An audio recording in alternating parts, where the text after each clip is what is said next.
आरोप लगाए थे और उन्होंने एक हाई कोर्ट पर रिट भी दायर कर रखी है आपकी एजुकेशन से संबंधित। पहले भी आपने सफाई दी है, सच्चाई क्या है? धन्यवाद। एक तो मीडिया के साथियों का, देखिए मुझे एक चीज़ समझ में नहीं आती, पर मैं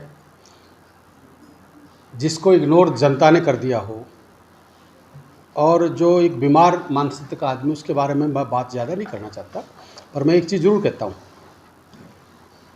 मैं असली, मेरे माँ बाप असली और मेरी सनद असली।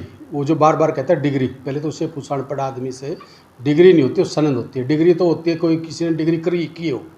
दूसरा, जो लोगों को भ्रमित करने का काम कर रहे हैं कि फर्जी डिग्री फर्जी डिग्री फर्जी डिग्री। मेरे से एक क्लरिकल मिस्टेक ज़रूर हुई है 2014 में, जब नॉमिनेशन किया मैंने तो किया नहीं, मैं तो उस टाइम मेरी टिकट कटी, मैं पूरा होपलेस था।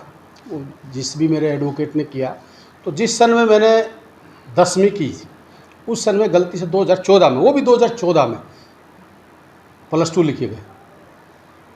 वो जो 2014 में मैंने कोई IAS की नौकरी नहीं ली, कोई IPS की नौकरी नहीं ली, कोई फर्जीवाड़ा क्या किया, क्या किसी के उससे मेरी वजह से ठेस पहुंची हो, या मेरी कोई किसी ऐसी मुझे कोई कंपनी का कोई फ्रॉड कर छुपा लिया हो। तो ये चीज़ें एक है ना, खिसियानी बिल्ली खंबे नोचे। बादली की जनता ने इग्नोर कर दिया और वो बार बार कहते हैं डॉक्टर किस चीज़ का। मैं बताता हूँ आज डॉक्टर किस चीज़ का। मैं डॉक्टर हूँ ऐसे ऐसे मेंटल लोगों का इलाज करने के लिए। बादली की जनता ने मिलके और मैंने इसका एक जमानत जब्त करी, उस चीज़ का मैं डॉक्टर हूँ। और रही बात ये नरेश शर्मा जी, अगर मैं तो कहता हूँ बादली की जनता, मेरे चाचा ताऊ सबसे एक टांग पर खड़ा होकर काला मुंह करके मैं गलती मान जाऊंगा और राजनीतिक से भी संन्यास ले जाऊंगा अगर मेरे नाखून मान भी मेरा कोई फॉल्ट और कोई फर्जरी मिली तो।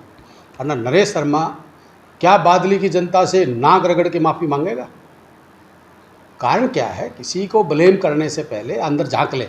और जिस दिन मेरा मुंह खुल गया उस दिन मैं बता दूंगा नरेश शर्मा 2002 के नॉमिनेशन में क्या लिखा था, 2014 तक उसने क्या किया था, कितनी उसके पास संपत्ति थी, 2000 में क्या संपत्ति थी, आज कितनी है। मेरा मुंह ना खुलवाए। मैं छोटी राजनीतिक में पढ़ने वाला व्यक्ति नहीं हूँ, पर मैं आपने बादली हल्के की जनता को और हरियाणा की जनता को एक आश्वस्त करता हूँ, मुझे भगवान ने दोबारा जन्म दिया। जीवन में आज तक ना कभी किसी का बुरा किया, ना गलत काम किए, और जीवन में आगे भी अगर कोई एक बंदा भी कोई गलत चीज़ साबित कर देगा, उस दिन मैं उनका सबसे बड़ा गुनाहगार मैं हूँगा। अपने चाचा ताऊओं से और अपनी बादली हल्के की जनता से एक चीज़ कहता हूँ, मैं आपका बेटा हूँ, कभी भी ज़िंदगी में ऐसा काम मैं नहीं करूँगा जो आपके स्वाभिमान पर ठेस दूँ। ना कभी झूठ की राजनीति करूँ, ना कभी लूट की राजनीति करूँ, ना कभी जात की, ना धर्म की। मेरी सारी चीज़ें, मेरी इंसानियत, मैंने, भगवान ने मेरे को, लोगों ने मौका दिया, बादली हल्के की जनता ने मौका दिया। वो लोग ये पचा नहीं पा रहे। 10 साल तक इनसे पूछो, इन 10 साल तक ये बादली का MLA रहा, इन्हें क्या किया 10 साल में, इसने क्या किया वो सब ने पता है। मुझे कहना नहीं चाहिए। 10 साल में जो भाईचारा खराब हुआ किसने किया? लोगों ने ठुकराया, कुलदीप बख्शी ने ठुकराया। अगर इतना अच्छा काम करता तो लोग तेरे को तिबारा भी बना देते, पर इसकी सोच छोटी है और ऐसे लोगों को मैं मुंह लगने वाला नहीं हूँ। पर एक चीज़ का मैं चैलेंज करता हूँ, माननीय हाई कोर्ट में जो इन्होंने रिट दायर की है, आप उस रिट की कॉपी लेना इससे ही और उसकी सारी लाइनिंग ब्रीफिंग पढ़ना, उन्होंने क्या लिखा है। अगर मैं फर्जी हूँ तो मेरे खिलाफ कार्रवाई करें। मेरी डिग्री, ये डिग्री कहता है, इसको ये नहीं पता सनद होती है, मैट्रिक की +2 की सनद होती है।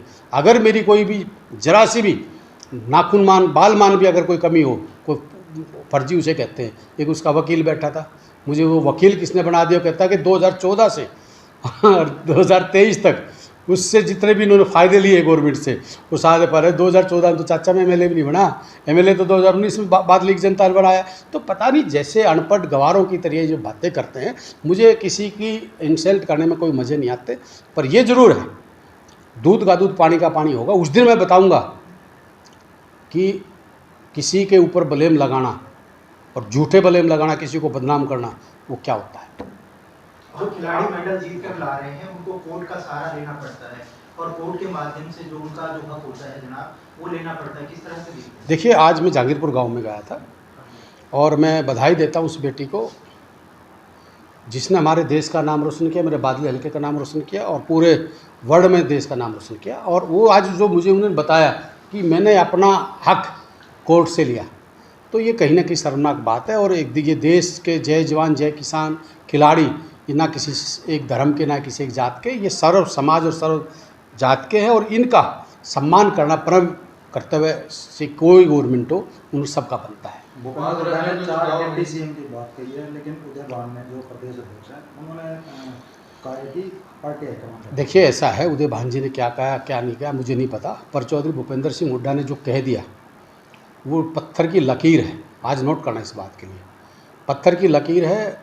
भूपेंद्र सिंह हुड्डा जो कहते हैं वो करते, बोलते कम है करते ज़्यादा है। और जो उन्होंने की, जो घोषणा की है, वो उन्होंने सभी उनको साथ लेके चलने का वो किया। और उसमें कोई भी उदय भान जी ने क्यों कहा क्या नहीं कहा, मैं उस चीज़ में नहीं पढ़ता, मैं कंट्रोवर्सी में नहीं पढ़ना चाहता किसी के। पर ये ज़रूर है, मैं इतना ज़रूर कहता हूँ, जो भूपेंद्र सिंह हुड्डा कहते हैं वो करते हैं। और जो लोग ये कहते थे, जैसे अभी मैं एक दिन धनखड़ साहब का बयान पढ़ रहा था, औरों का बोले नोमल तेल हो नहीं राधा नाचनी, मैं आज आपको चैनल के माध्यम से कह रहा हूँ, नोमल तेल भी होगा, राधा भी नाचेगी, मुख्यमंत्री भी बनेगा और डिप्टी सीएम भी बनेंगे। लेकिन शैलजा तो ये कह रही है कि मैनिफेस्टो में था ही नहीं 4 सीएम बनाने का। देखिए वो बहुत सीनियर लीडर है, मैं फिर कहता हूँ मैं कंट्रोवर्सी नहीं पढ़ता, पर ये चीज़ें कोई मैनिफेस्टो नहीं लिखी जाती। क्या कर्नाटका में मैनिफेस्टो में लिखा था? क्या हिमाचल में लिखा था?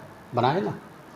तो ये चीज़ें मैनिफेस्टो नहीं, मैनिफेस्टो में इलाके विकास के लिखे जाते हैं, रोजगार के लिखे जाते हैं, क्या क्या योजना लेके आएंगे वो मैनिफेस्टो लिखे जाते हैं। 5 राज्यों में चुनाव।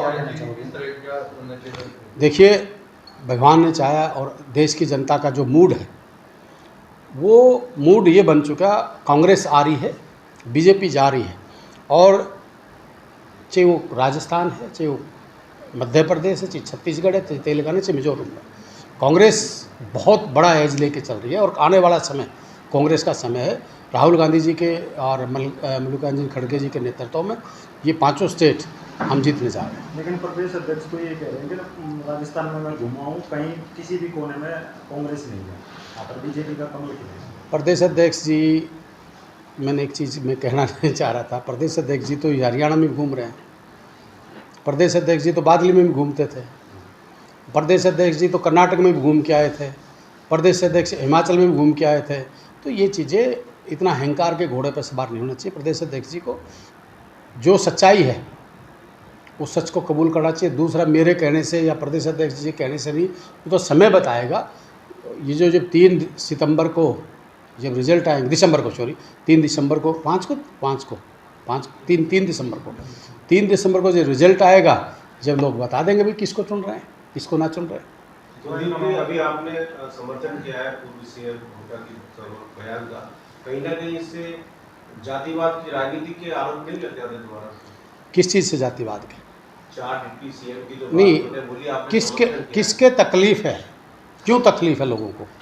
क्या कोई ब्राह्मण का बेटा डिप्टी सीएम नहीं बन सकता? क्या कोई एससी का बेटा डिप्टी सीएम नहीं बन सकता? क्या किसी बीसी का बेटा डिप्टी सीएम नहीं बन सकता?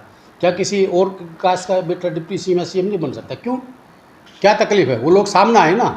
जिस प्रकार से जो बात कर रहे थे, रामविलास शर्मा ब्राह्मण विरोधी है क्या, या एससी का विरोधी है क्या? ये सरकार के मंत्री कह रहे हैं कि आप 4 डिप्टी सीएम नहीं, 13 डिप्टी सीएम बनाएं। ऐसा है, वो तो हमने देखना है जब हमारा राज आएगा, जो हमने क्या बनाना है। सरकार के मंत्रियों से पूछो, गांव में जाकर देखो, और जो लोग खुल के बोल रहे हैं, चाहे वो जो भी बीजेपी के नेता हैं, वो बोल रहे खुल के कि हम ब्राह्मण समाज के खिलाफ हैं, हम एससी समाज के खिलाफ हैं, हम बीसी समाज के खिलाफ हैं, हम यादव समाज के खिलाफ, हम राजपूत समाज के खिलाफ। बोल रहे खुल के, बोल के दिखाए को, खुल के बोलो भाई हम इनके उनको तकलीफ क्या है। सांसद अरविंद शर्मा ये कह रहे हैं डिप्टी सीएम क्यों, सीएम नहीं क्यों? हाँ, रामविलास शर्मा भी बना दिया होगा सीएम, तू भी बना दिया होगा, सॉरी तू निकल गई, आप भी बना दिए होगे सांसद जी, आप भी बना दिए होगे। आपको तो, मुझे शर्म की बात है, आपको तो स्टेज पर नहीं बैठने दिया, सीएम की स्टेज पर, आप सांसद होते हुए, यही सम्मान है तुम्हारा। रामविलास शर्मा जी से पूछो, आज अगर कोई सबसे ज़्यादा अगर दुखी आत्मा है तो रामविलास शर्मा है। कहाँ, मतलब ये क्या है की बात करते, जो इन्होंने जो अपमानित करने का काम किया बीजेपी के लोगों ने, जो आज ये समाज के ठेकेदार बनते हैं, मैं पूछना चाहता हूँ क्या इन्होंने क्या सम्मान दिया? जब उस किसी की बहन बेटी के बारे में लिखा जा रहा था कि एक किताब में लिखा जाता है, काला ब्राह्मण के बारे में लिखा जाता है, गर्दन से सिर काटने की बात करी जाती है, धोली का मालिक नाक खत्म किया जाता है, 12 बिरादरियों का, गरीब बिरादरी थी वो, 5 बिरादरियों का, वो राजपूत थे, ब्राह्मण थे, बनिए, उनका 10% ABBG का कोटा खत्म किया। परावर की ज़मीन में कहाँ जा रहे थे रामविलास शर्मा, कहाँ जा रहे थे ओम प्रकाश धनखड़ जी, कहाँ जा रहे थे अरविंद शर्मा जी? क्यों नहीं बोले आज तक? बोले तो बताओ। और मैं कहता हूँ चौधरी भूपेंद्र सिंह हुड्डा कोई जात बिरादरी की राजनीति नहीं। हुड्डा साहब ने ब्राह्मण समाज को जो सम्मान दिया 10 साल तक, किसने दिया तो बताओ? ये मुझे बताओ। एक डीजीपी लगना था, उस पर भी ये, मैं ये नहीं कहता, सुरजीत कपूर बहुत अच्छे डीजीपी है, ईमानदार है, अच्छी बात है, पर किसी को राजनीतिक या जातिगत का शिकार बना के किसी के साथ जाति करते तो वो कुछ अच्छी बात है। तो ये बातें जो करने वाले लोग हैं, इनका काम है करना। और मैं आज कह रहा हूँ और गर्व से कह रहा हूँ, छत्तीस बिरादरी का भाईचारा हमारा एक है। जो बीजेपी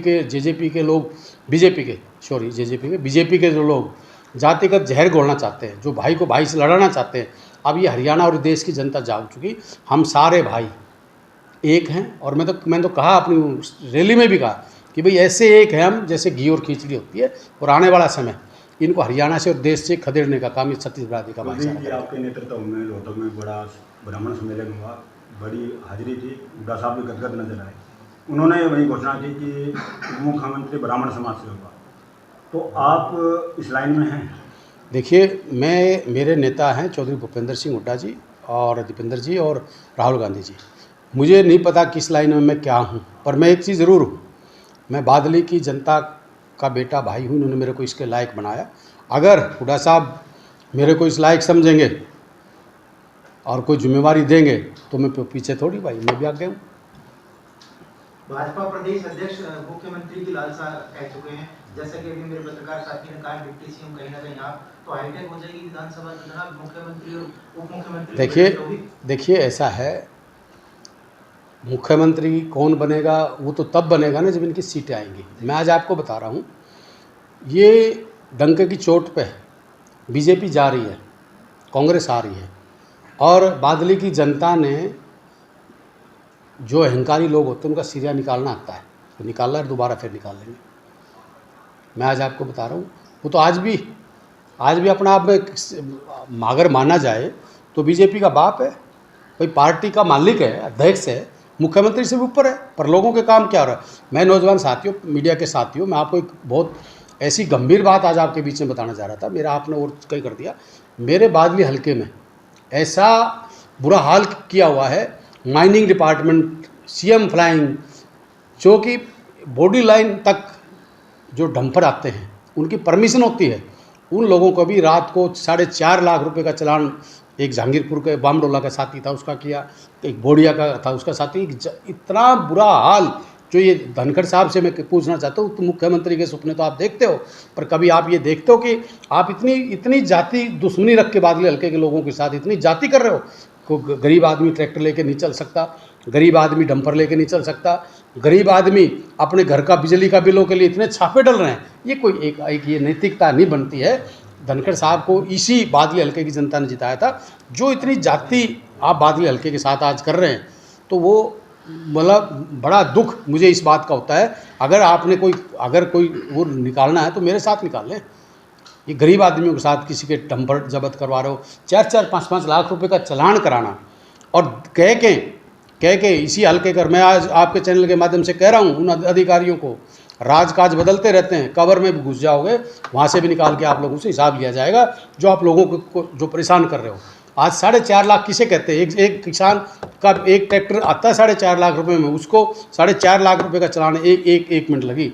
और वो जो यहीं के लोकल यहाँ के किसान के बेटे होते हुए, जो किसी जमींदार के बेटे होते हुए वो इस प्रकार की बातें करें, तो आने वाला समय तो बदलता रहता है हर व्यक्ति का। मेरा भी आएगा, आपका भी आया है, और किसी का भी आएगा। मैं अहंकार नहीं करता हूँ, पर जो बादली हल्के के लोगों के साथ जो जाति हो रही है, चाहे वो बिजली डिपार्टमेंट की है, चाहे वो माइनिंग डिपार्टमेंट की है, चाहे और डिपार्टमेंटों की है, मैं कुलदीप वत्स के अगर शरीर में जान रही है, जिंदा रहा और रहा जागा, तो मैं कहता हूँ आज, और दुख ये आत्मा से कह रहा हूँ, तुमने कबर में से भी निकाल के तुम्हारे से हिसाब लूँगा, एक लोगों से हिसाब लूँगा, जो मेरे बादली की जनता के साथ जो आज आप लोग इतना बड़ा अत्याचार कर रहे हो।